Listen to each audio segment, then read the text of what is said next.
to our webinar here today, and we're going to jump into it. On the menu today, we're going to learn a little bit about what ERStudio is, what ERStudio's view and really encapsulation of enterprise data modeling for your enterprise data programs is, just a little bit, so we can set the groundwork of how the AI data modeling assistant is going to help you with that. Then we're going to jump into the product and showcase model generation using the new feature, and how you can integrate these models that it can help you generate into your overall enterprise data program. And a few kind of last minute conclusions and takeaways, and hopefully a QA session at the end where we can answer more some of your questions. As I said earlier, there is that questions panel in the GoToWebinar app where you can be asking questions as we go along, and our esteemed panel will be answering those. So what is ERStudio? For those of you in the audience that might be new to the platform, why does it exist? What's it for? They're really at a ground level, what ERStudio does for you is it's your enterprise data management solution. And why do I use the word enterprise over and over again? There's been modeling applications on the market for any number of years to help you create an ER diagram or throw one up real fast. But ERStudio is much more than that. It really has that enterprise perspective to really help you manage your data assets across all your platforms, and more than that, help you through collaboration portals and linkage to data governance. Go ahead and tie all your data engineering needs together in a single solution. It has all the major features you might expect and that data engineering teams rely on: conceptual, logical, and physical data modeling for sure, collaboration, and all that data lineage and cross database platform support that's been in the tool. The setup, or if you will, how ERStudio, the Enterprise Edition, looks and how it functions, it really has three major parts to it. It has Data Architect running on your Windows desktop or laptop. It has that team server repository, which becomes your central source of truth. It's the gatekeeper for your metadata objects, and of course we have that team server core, which is that collaboration portal. Also, with the Enterprise Edition, we have purpose-built integrations to leading data catalog, data governance applications. Calibra and Purview are the two we have currently, and there's other ones on the roadmap. I bring that up because we're gonna, in our use case today with the AI Builder, we're gonna be using the Enterprise Edition. We're gonna be using the collaboration portal, and we're gonna even be using a bit of the Purview in our overall kind of business use case for the AI model builder. So let's talk about how ERStudio really views enterprise data modeling. This common understanding of data. I always like to use kind of the verbiage, the creating knowledge. Sure, as data engineers, we can all look at schemas and we can get physical models and we can start working with that. But the purpose of an enterprise data program is much more elevated than that. It's about making sure that a business and an organization can make use of, rely on, and have consistency of the information from their source all the way through to their analytics platform or to their presentation layer and an enterprise data warehouse. And to achieve that, you have to have this common understanding of data and a platform and a structure and a hierarchy that will let you understand the linkage and correspondence of those metadata items to each other. It's all about that creating knowledge. As we all know, data in your organization and sources and repositories really can just be all over the show, anywhere from the old legacy application databases, to business information, your data products, your ERP, uh, all of this, your data warehouses, even out there on document and or JSON database files or schemas. The picture here is in amongst this entire you might even call it the swamp. You have your enterprise data architecture that's helping you be the hub and the roadmap to understanding where all that data is, what it means to your organization, and how you can utilize it. In order to do that, ERStudio's been having the capabilities for a long time to really take this path. And this is kind of the age-old path of, it's kind of starting with kind of requirements for, hey, I need a database. This is kind of the old, hey, I need an application database kind of idea here. And let's go ahead and get requirements. You know, use ERStudio to create a logical model and use the features that are in ERStudio to create the physical model for that given platform that produces the code, the DDL, the JSON, and that becomes iterative. What this slide does not show is the arrow really, and I should change it. It's really bi-directional, like these green ones are, because a lot of the journey that's taken today is going out to explore your existing assets that a developer, a DBA might have found out on some disk spinning somewhere. And hey, what does this information mean? Are we exposed here? Is there regulatory or compliance issues that need to be ascribed to that data store? So use ERStudio to really reverse that in, get your physical and logical models, and create that knowledge about those data assets and those data sources. So it really kind of goes both ways, and it is an iterative process. And the main goal, the main objective is to make sure that you have organizational cognizance, understanding, and knowledge about what that data source might be out there, and that you are appropriately keeping consistency between your data program, your data management, and the actual physical assets. The way ERStudio looks at that, if you take that up the next level, we were just talking about a source and a reverse or for engineering to it. So how do you tie that all up into an overall enterprise program? The concept here is kind of age old. The idea of an enterprise conceptual or enterprise logical model. Your enterprise conceptual model is very much business driven. Hey, what are the key concepts in our organization? And then your enterprise logical model is that bridge between your business folks and your data engineering folks, where you start really fleshing out this enterprise logical model. Yeah, we got a key concept of a customer. What are the attributes on a customer? What does a customer need to have at a kind of a master template, with you will? It's really your enterprise logical model becomes that model of how your overall business works.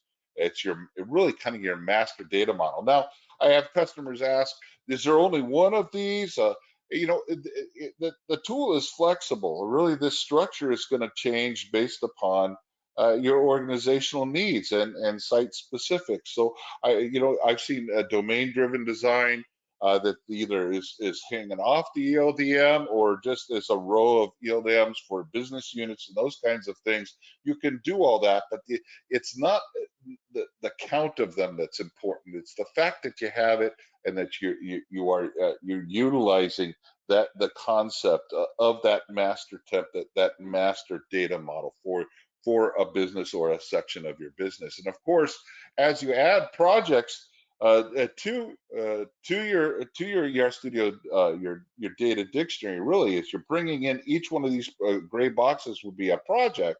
You're bringing those in or creating those either top down or bottom up.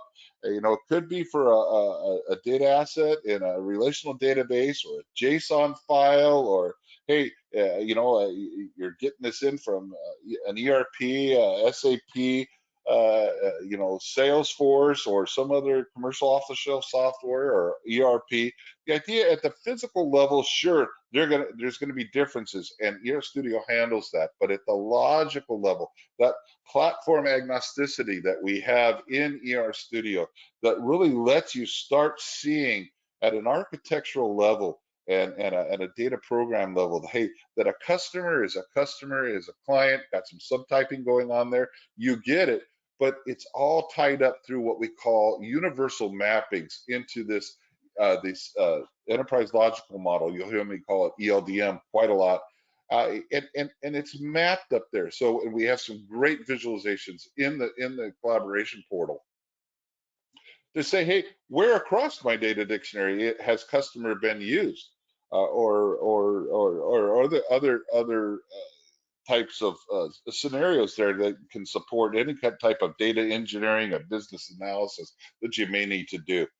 Our team server web portal is really good at that. And of course, I got my little robot here. Let me help with this, and he or she is going to help with that. So let's talk about one more slide.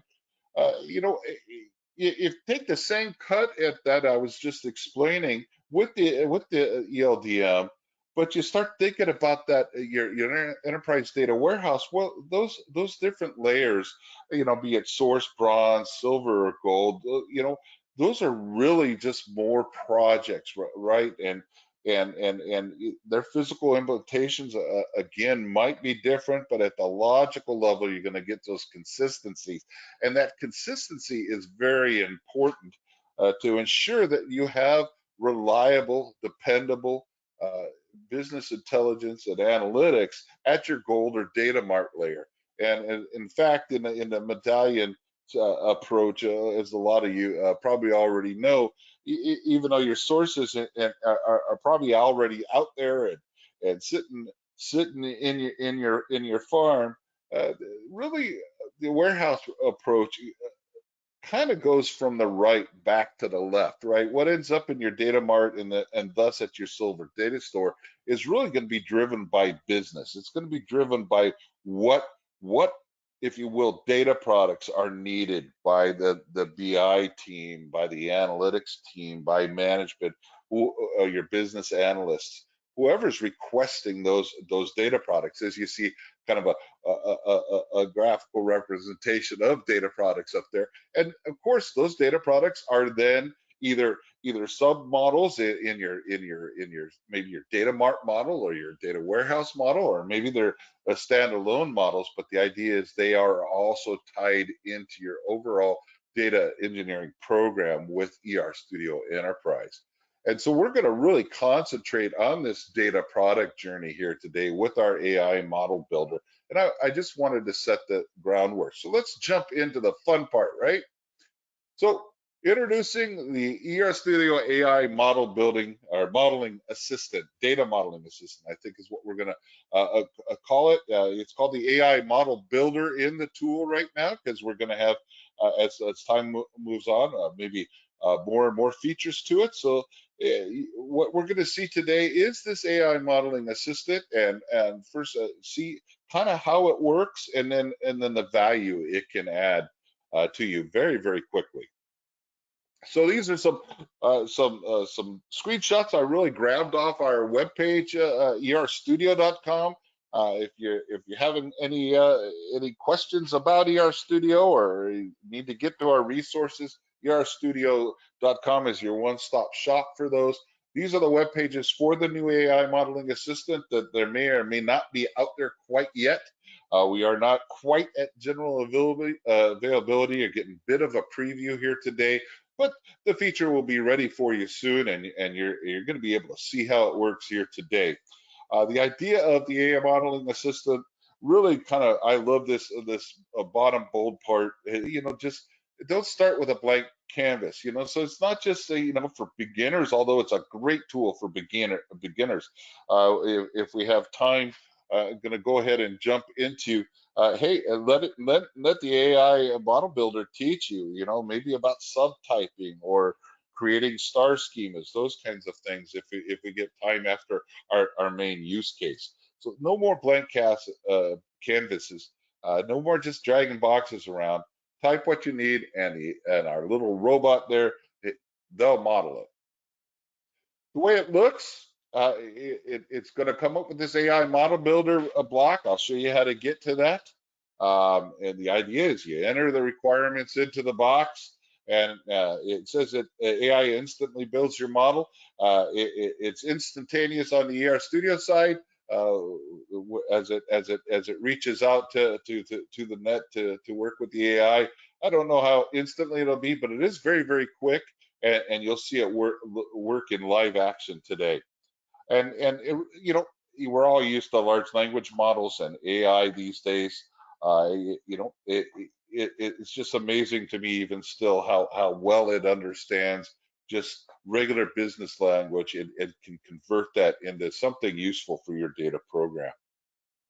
So let's talk about our webinar business use case, if you will. All right. So I know it dates me for all y'all out there, but I always use this in my demos.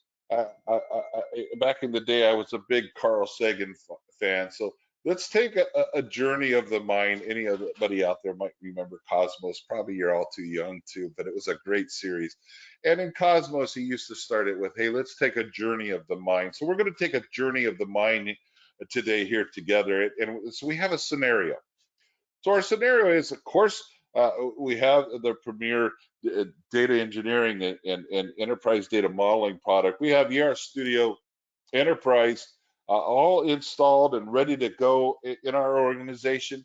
And we also have, I could have picked one or the other, but I picked Microsoft Purview for us today, and we use in our journey here, we use Microsoft Purview as our data product storefront. So that's kind of the scenario. That's right, we're setting the stage. And so the business analyst, strangely enough, his name's Tim too. I should have named him Tim too. This business analyst has made a data product request in Purview, and Tim, the data modeler, is going to go out into Purview and check that out. And I'm just going to, and we're going to show here together as a team how quickly we can get a mock-up for that data product as a data model into the tool. And as I said, our goal is to get that logical model. Given time, and I can get through it, I'm going to show you some even increased features and just being able to leverage that. So here it is, demo time, what you've all been waiting for. So let me switch over to here. Let me switch over. Sorry, 1 second. Making sure I don't have anything notes here. All right, there we go.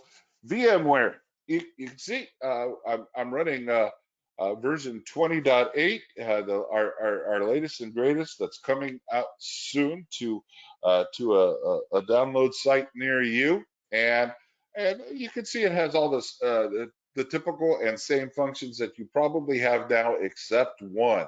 So you see generate using AI, a little robot up here. You could get to this a couple ways. You could do a file new, and you'll notice that this has changed somewhat, that we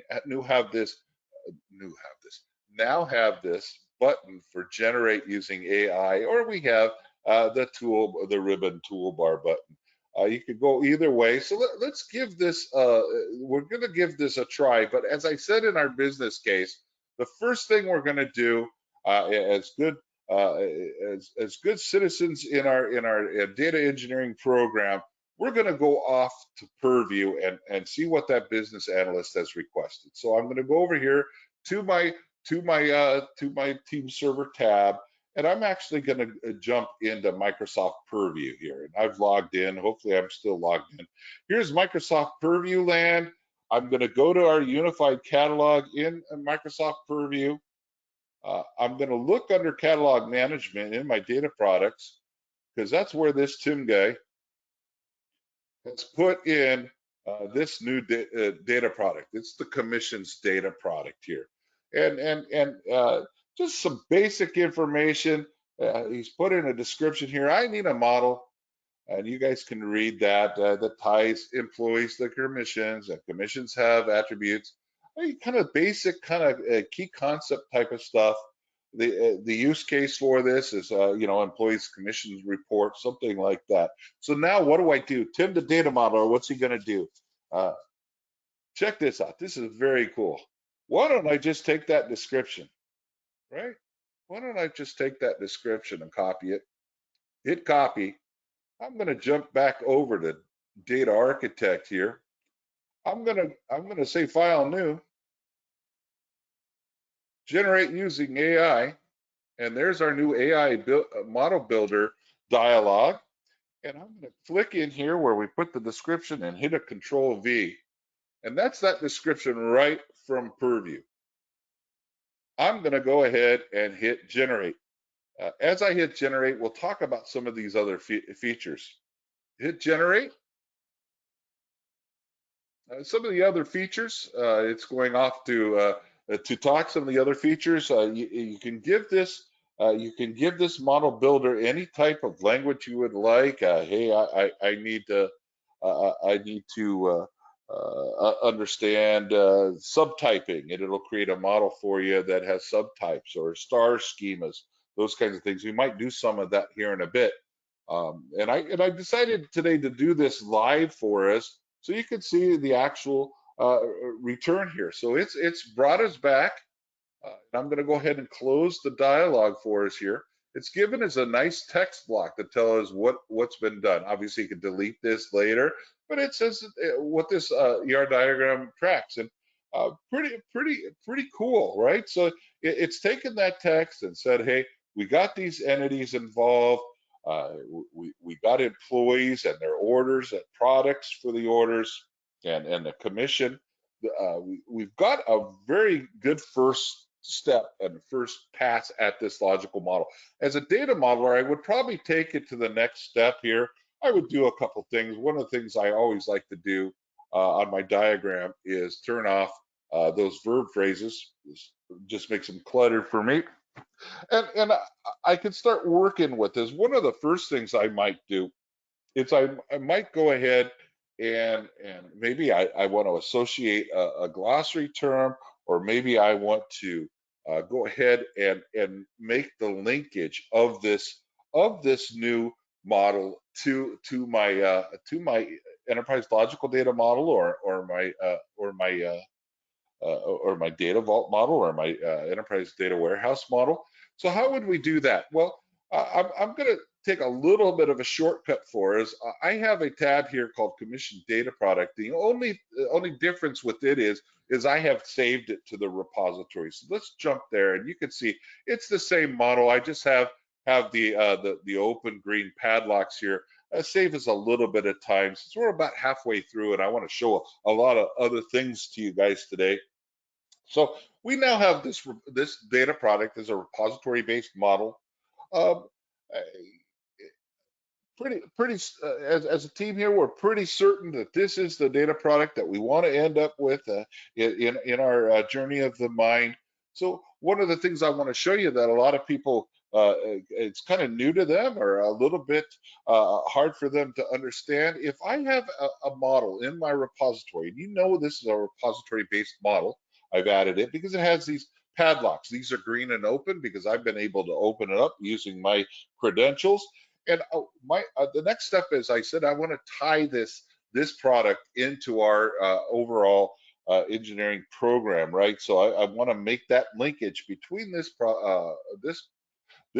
commission data product and let's say our enterprise logical data model. Well, anytime you want to do understand changes between some model A and some model B, merge changes between them, or save matches between them, you think what should pop in your mind in the tool is compare and merge. So we're going to do that compare and merge here on this data product that we've generated, and I'm going to compare this against a repository file, a repository model, our corporate logical data model. Check it out immediately so it doesn't ask me here in a bit. It's going to go off and get it, say, yeah, I have to open it. That's fine. I'll compare against the main model. Next. and next.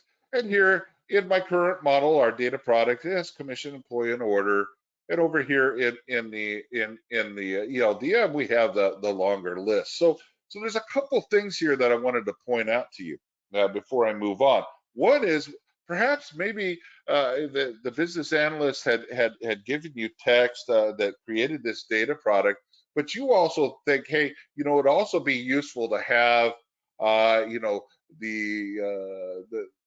let's see what else would go with orders. Maybe the order line. Maybe I want to bring that in. You would to extend the data product. You would actually use compare and merge as well.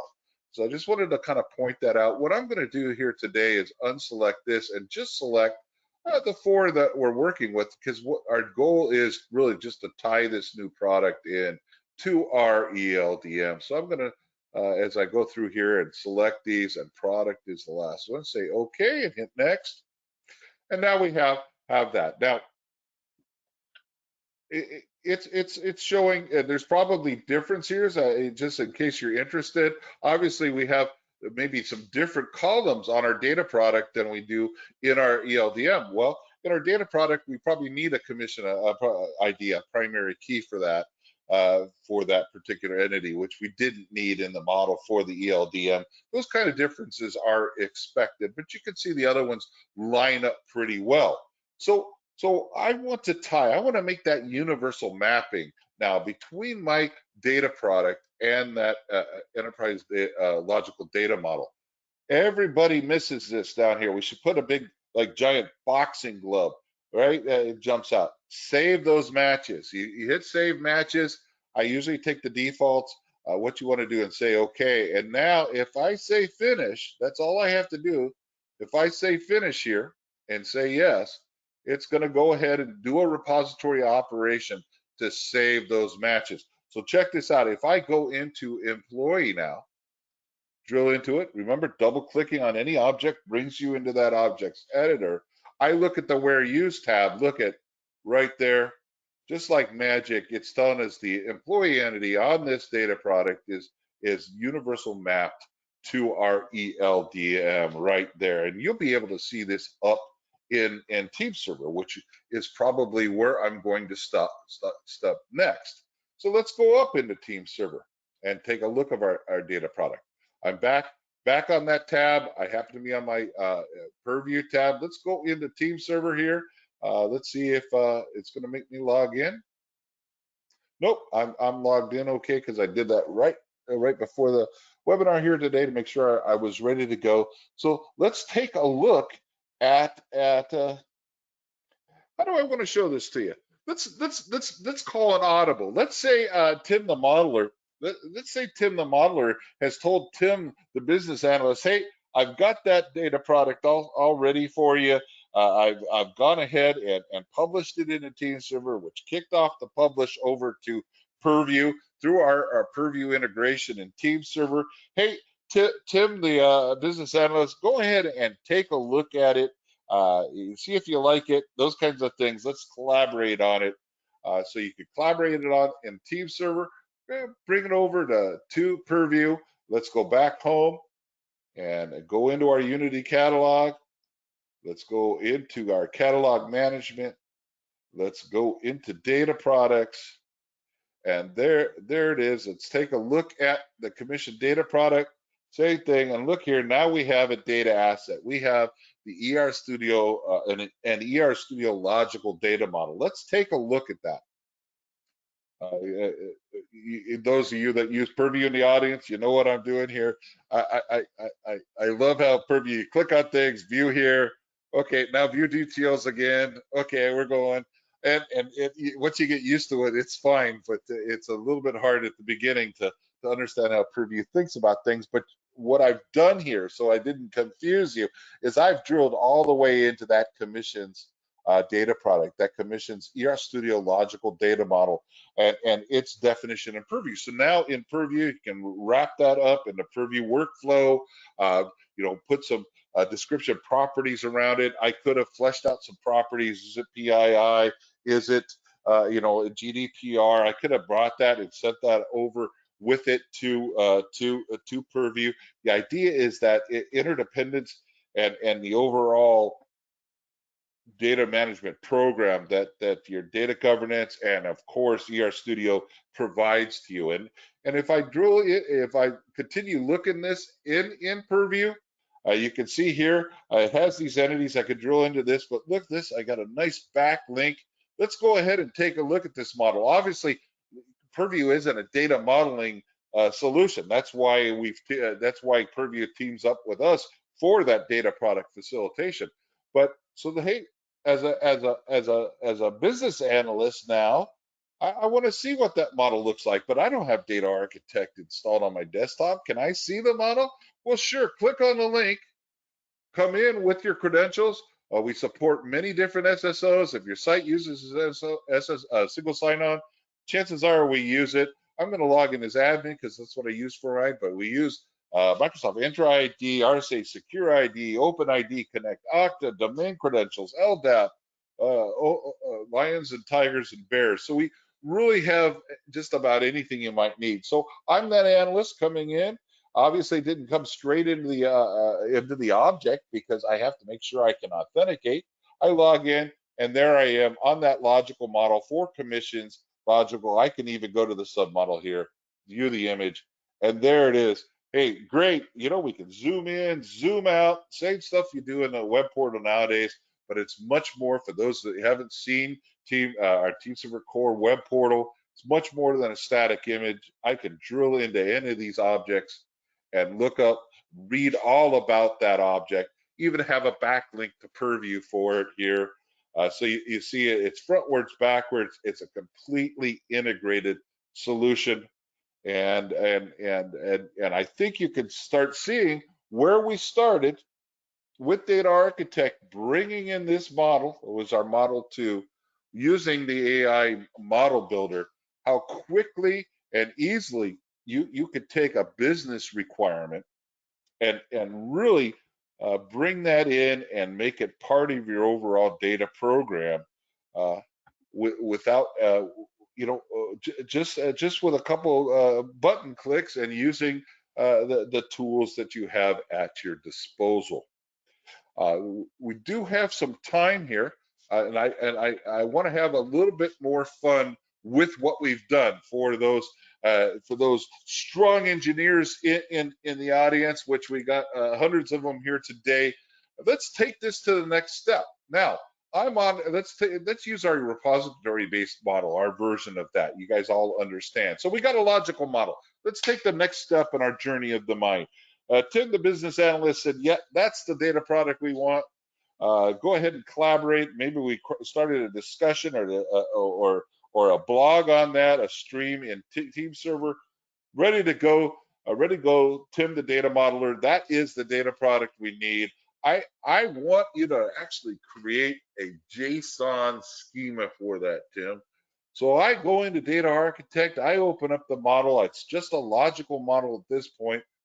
Oh my gosh, how do I create a JSON? I got an ER diagram, an entity relationship diagram. It's in third normal form here. I got to create a JSON document structure out of this.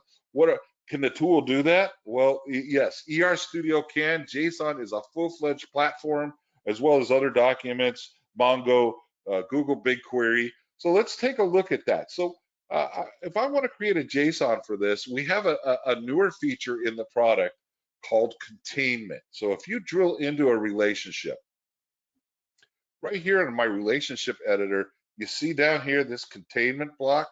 So let's say I'm looking at the relationship between product and order here, and let's take a look at what we're going to do here. The JSON file I want to create is I want all the orders and commissions. I want the orders and their commissions and products for every employee. So that's if you will, the polyglot. That's the structure of the JSON that I want to create. So let's take a look at these relationships. Containment block, product and order. I want that to be a containing, but I don't want the parent to be the containing. I want to leave the child as the container, right? I want products for orders. I'm going to say okay here. Now I want on this relationship, I want orders for employees. Employee is the parent for that. Orders for employees. So I want that containing, and I want that parent to be the container. Check. Right? I want commissions for those orders. I'm going to look at this relationship here now where order is the parent, and I do want commissions for orders. I'm going to say it's containing and the parent is the container. All right, 3 or 4 clicks there. We've got that containment done. Now watch this. It's as if by magic, generate a physical model. If you have our multi-platform license, you'll get the same list I have here. The list goes on and on and on. You spell JSON with a J. There it is. We're going to say this is our imp commissions JSON. Right? Did I spell that even close? All right. Let's hit next here. Do we want our business data objects? You can take all the standard stuff, just make sure your table's in there and hit finish. And now we have a JSON model. Look at that. You've brought our title block. And look at, we have that JSON structure just that easily. And if I wasn't droning on to you guys, believe me, I could have done that in about 30 or 40 seconds, right? So the idea here is now I can take this physical model. I can generate it says generate database. It's really generate the actual physical file for it. And by the way, look here, a newer feature we have. We could put these objects, be the DDL objects or Git or JSON objects straight out into Git, your GitHub, GitLab, Git repository. That's all a feature that's in your Enterprise Team Edition. But we're going to look at the structured file here today, or the JSON file, and hit finish. And here's the JSON preview. Is probably good enough for us today. And you see the JSON schema or file there. Pretty neat stuff. Let's talk about a little bit more model builder stuff. We're privileged to have our product manager here, Jamie. He's one of our esteemed panel here today, and he actually brought up a neat thing to show you. So I'm going to show that if I can grab the text out of here. And what I'm going to show you is kind of another idea that the AI model builder can do for you is you can use it to teach and train or even more sophisticated things. So let's say, can it, I have the need, I want it actually to create a star schema for me and refactor it. I mean, I want an actual designed star schema. So I need a data model representing a dimensional model star schema to track sales metrics such as revenue, quantity sold, and profit.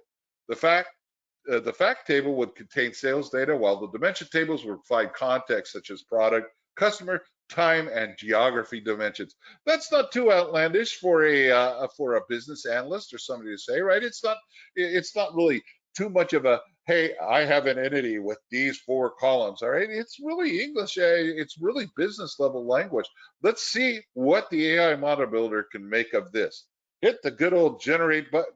Hit the generate button, Tim. And it's going to go off into AI model builder land. And Jamie, if you're listening, sorry, what was the question? No, I hope this one works. Everybody, this is Jamie. Jamie Knowles, our director of product for ERStudio. All this AI is his brainchild, him and his crack dev team. So always like if we're able to get him on these calls, it's really good to have him. He is just fielding some awesome questions in the chat section. So is there any that I need to actually show while we're waiting on this? We could probably take some time to do that. We could run through a few. There's some great questions. There's one just came up about some foreign languages. Does it only support English? And we've been trying out all sorts of things where you put in a prompt in English and say, could you give me a model in a different language? And it'll do exactly that. You can, so it will sort of, the AI will do all the translation for you. It's really cool. Other things like, can we provide it a JSON document and get it to create a model? In theory, in that text box, you should be able to paste any kind of text. So it could be some RDF text or some JSON text, and it should be able to transform that into a model. Some good ideas that are coming out. We're going to try out some of these and see how it performs. Well, while you were talking there, Jamie, it did come back with that model. We have the star schema. We got the facts and the dimensions. It's done that. Put it in dimensional form for us. So it's really just quite useful. It's really a kind of, guys, it's a time saver, right? You're not starting from that blank canvas. You can use those business requirements, any information you get in, to help you get a leg up, get started creating, a star cluster like this. Maybe it's going to be resident in your enterprise data warehouse as one of the products that are used there. So it's just a really neat feature. Anything else while we're still in the product that we could answer, Jamie, that might help with? So I was going to say, this is our first iteration of this feature. So it's all based on a central server. So your prompts come back to our central server, and we're constantly tweaking the instructions that we give to the AI. So Tim, when you gave the AI the request to create a star schema, the sort of final part of this process here is you could sort of switch the logical model to use the built-in star schema notation of the tool. So that's something we sort of thought about over the last few days. We're going to add that into the instructions. So if the AI does detect it's a star schema, we'll make sure that it flicks these switches on. So this is going to be a living, breathing thing. We're releasing it initially as a public preview on July the 9th in 20.8. It'll be the only feature in that release. We've got some good documents on sort of how it all works and sort of security side of things. So, but it's going to be living and breathing, and we hope you guys are going to enjoy it, and it'll evolve with us all. And we've got a really exciting roadmap ahead on what we do with this thing next, which we can talk to. So any of you with sort of more detailed questions on this, contact your sales team, set up a call with us. We're happy to talk more. Okay, any other questions you think you have from the list, the panel there? There's various questions on things like security's come up a few times. I've pasted in some instructions on how you can switch this off and prevent access to it. So that's something we're really interested to see how our customer base uses this facility and how it sort of fits in with policies. Our view is it's very much like sort of the olden days when you put your credit card into the internet. Fairly soon we'll all be a lot more comfortable with using AI tools. Excellent. All right, so as that was our demo case here for today. So as you've seen, kind of what sets ERStudio's AI modeling system assistant apart. It's not just another feature for us. Obviously, it's a shift. It's a shift in the paradigm, or how people I think are going to start approaching creating data products and creating data models. We're all probably pretty familiar with large language models and AI at this point. And just that faster time to that first model, that first cut, that first proof of concept. I really see it as a collaboration vehicle. You get that in, now you can publish it up in the team server. You can work with your business analysts, your data engineers, your analytics folks. Hey, this is the product that we're going to deal with, and this is the this is what we're talking about here, right? And then have those iterative discussions.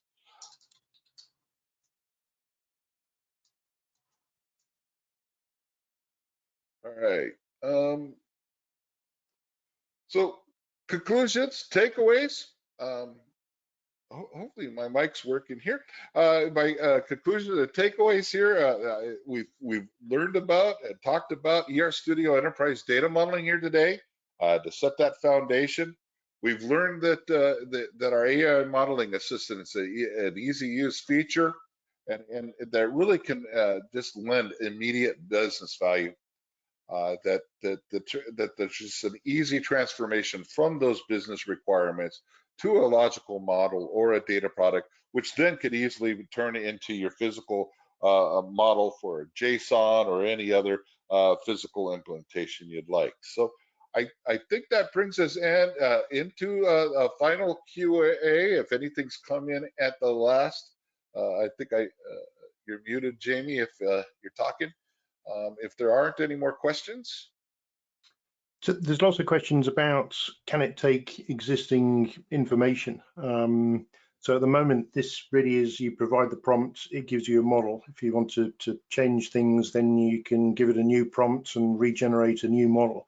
So we've got a really exciting roadmap for this, where we'll be taking in additional information, such as your enterprise model. Lots of exciting features coming up on that. As I said, various questions on security. Any concerns? Just ping us a note, ping your sales team, support a note. We've got a document that kind of explains everything. We can send that to you. Right, and as you see on the screen now, there's a QR code. It'll bring you right to sales@idera.com. You can email your rep, your account executive at sales@idera.com. Love to give you a personalized demo for this if you're investigating and looking at the product or looking to moving up to our Enterprise Team Edition. Can't wait to talk to you. So I think with that, and we are about 9 minutes short of the hour, so I can give you back some of your time. I want to thank you very much for attending today. I hope you guys got a lot out of it. Really try to explore this and take this journey with you, and utilize the full scope and breadth of our product set. On behalf of the panel, again, thank you very much for attending, and you all have a very good day.